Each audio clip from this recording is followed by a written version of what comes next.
शिव जयंती फिर है आई, हर ज्योति जिसने जगाई। शिव जयंती फिर है आई, हर ज्योति जिसने जगाई।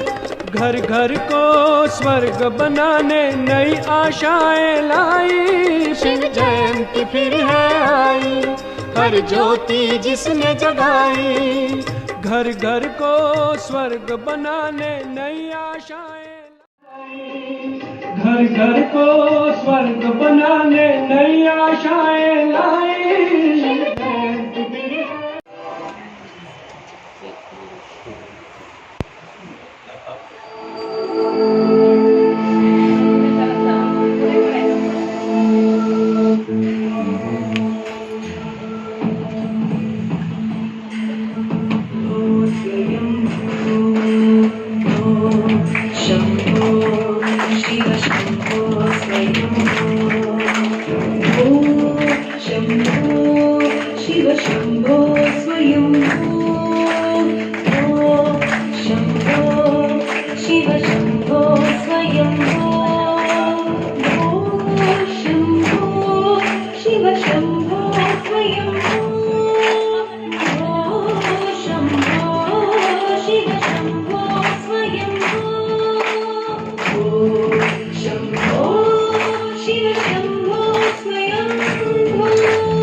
स्वर्ग बुलाया। शिव ब्रह्मा तन में आया, हथेली पे स्वर्ग बुलाया। स्वर्णिम युग की उसने आकर के राह दिखाई। शिव जयंती फिर है आई, हर ज्योति जिसने जगाई। शिव जयंती फिर है आई, हर ज्योति जिसने जगाई। और मुझे ये ताना देव ताना देव ताना तेरे ना देव ताना तेरे ना। ओम शांति। आज आप सबको महाशिवरात्रि की शुभकामनाएं और जयंती की भी शुभकामनाएं।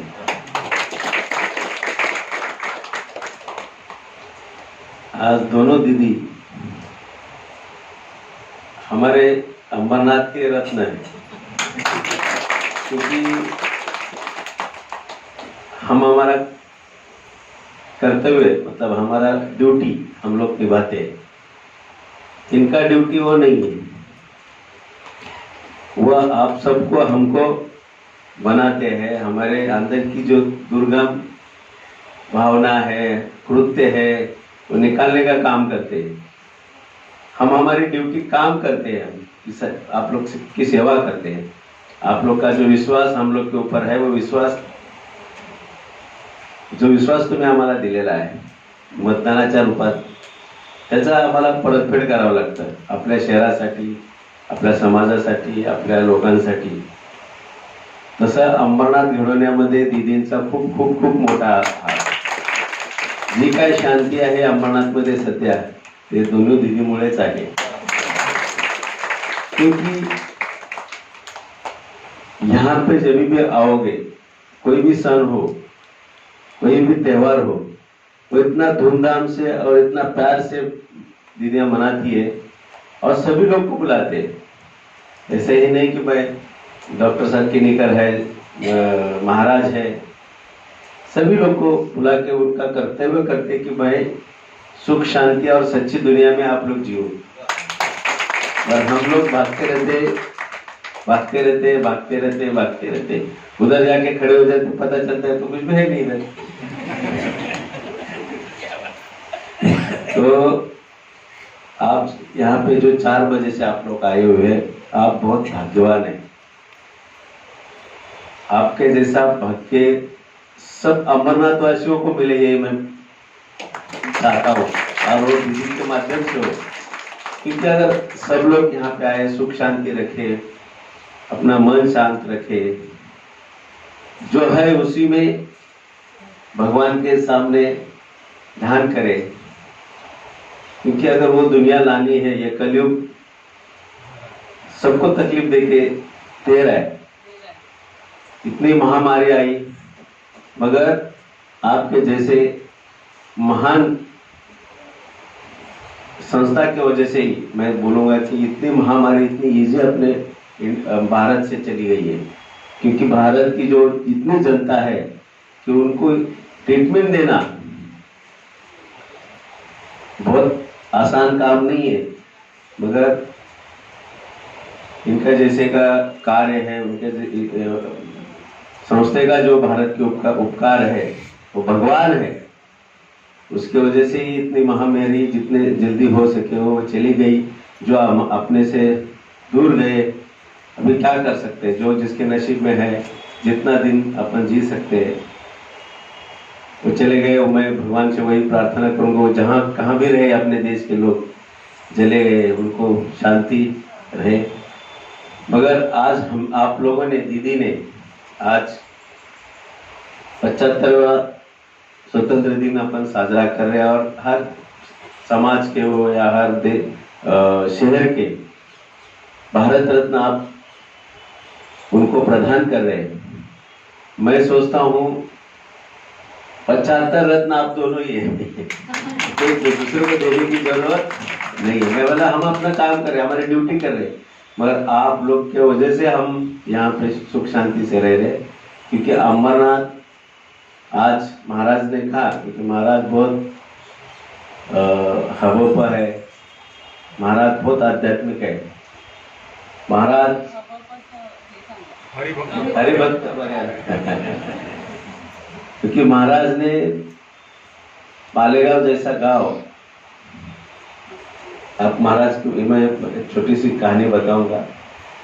पालेगांव देखो, पहला अपना हर गांव खेड़े गांव रहते थे, उसमें दारू खाना पीना वो सब चलता था। पर पालेगांव जैसा गांव आज पूरा गांव विदाउट दारू विदाउट मटन महाराज ने बनाया हुआ है। और महाराज एक ऐसी व्यक्ति है अपने ठाणे जिले में, पॉलिटिशियन होने दो, वारकरी संप्रदाय रहने दो, व्यापारी रहने दो, गांव में कोई भी जाओ, इधर अमरनाथ खेड़े गांव में, इधर सब विलेज में, महाराज का कितना भी बड़ा आदमी होने दो पैर छू लेते हैं। तो महाराज इतने बड़े हैं, और महाराज सचमुच में अब पात्र है। रही बात मैं बोला ना, मेरा ड्यूटी है, आप लोग ने चुन के लिया, मेरा काम करना है, अपने अमरनाथ के लोगों को जो भी समस्या है वो दूर करनी है, अमरनाथ की सुविधा बढ़ानी है।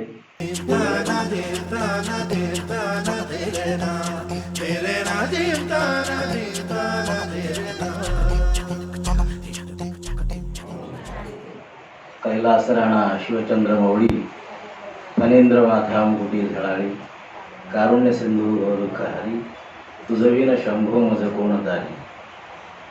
स्वर्णिम भारत की ओर हम जा रहे हैं। इसके पहले हमने सुना था कभी, यहाँ डाल डाल पे सोने की चिड़िया करती थी बसेरा, वो भारत देश है मेरा।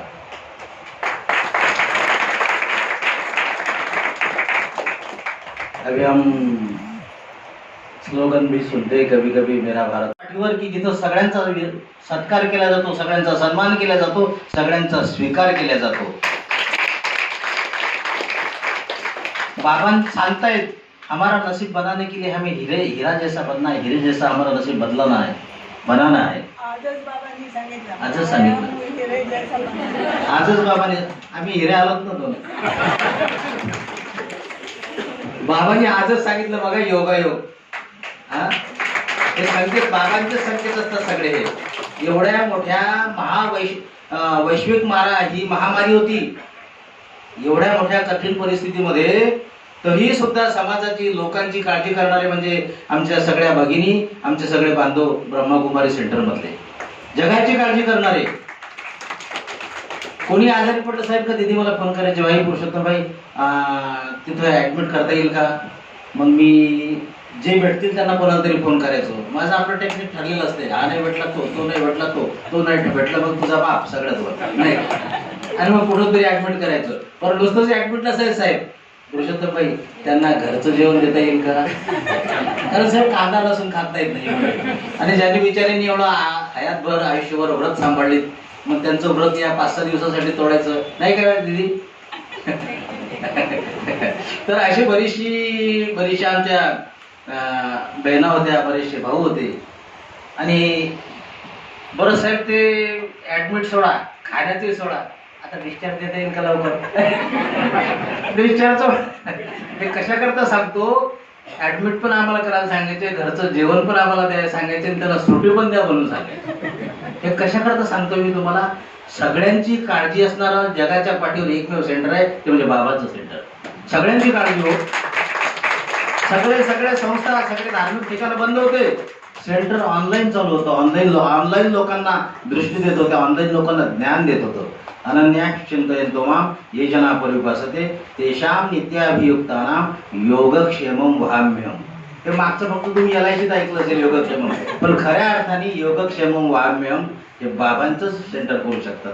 सांगा ना, कुठं कोणाच्या दारासमोर पावत्या पाडायला गेलेत का, द्या आमच्या सेंटरला एवढी वर्गणी. ओ वर्गणीच्या नावाखाली दुसरे संप्रदाय पंथ हे पोटं भरतात, वर्षभरचं राशन जमा करून ठेवतात. आज आम्ही भाग्यवान आहोत. आजचा साहेब, आजची तारीख पण 1 तारीख आहे, पहिला नंबर साहेबांचा.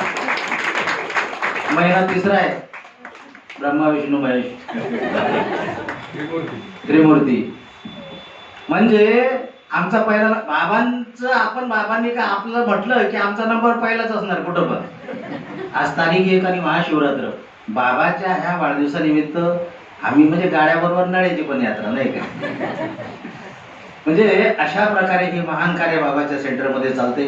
साहेबांनी ह्या मुंबई प्रांतामध्ये साहेब हे अंबरनाथ रत्न स्वीकारायला योग्य आहेत आणि पात्र आहेत. तुम्हाला सांगतो का, अत्यंत हलाखीच्या परिस्थितीमध्ये साहेबांचं जीवनाला सुरुवात केली त्या मुंबई सारख्या या शहरामध्ये. आणि नंतर चेंबूर सारख्या एका दुर्गम, जरी शहरी भाग असला होता तरी सुद्धा राहण्याच्या दृष्टीने दुर्गमच होता, छोट्याशा खोलीमध्ये. आर्थिक स्थिती, प्रापंचिक स्थिती फार बरी नव्हती, फार शब्द सुद्धा कमी आहे हो. अशा परिस्थितीमध्ये साहेबांनी, आणि खऱ्या अर्थाने तेच ह्या अंबरनाथ रत्नाच्या योग्यतेचे आहेत. अशा परिस्थितीत दिवस काढले साहेबांच्या डोळ्यात एका साहेबांचा एक भाऊ गेला. अशा कठीण परिस्थितीमध्ये साहेबांनी गोरगरिबाची, मला आठवते पॉलिटिक्स वगैरे आता आहे, सोडा आहे, ते नश्वर आहे, ते नेहमीसाठी जाणार आहे, त्याला साहेबही काही मानत नाही, मी मानत नाही. कारण हे आडवावरचं पाणी आहे. हे कधी म्हणजे दुपारी जशी सावली पडते ना झाडाची, मृगजळ म्हणजे ही दुपारची सावली. जसं समजा आता ढग आलीत आणि ऊन खूप तापतंय आणि त्या सावलीमध्ये उभं राहायचं म्हटलं तर त्या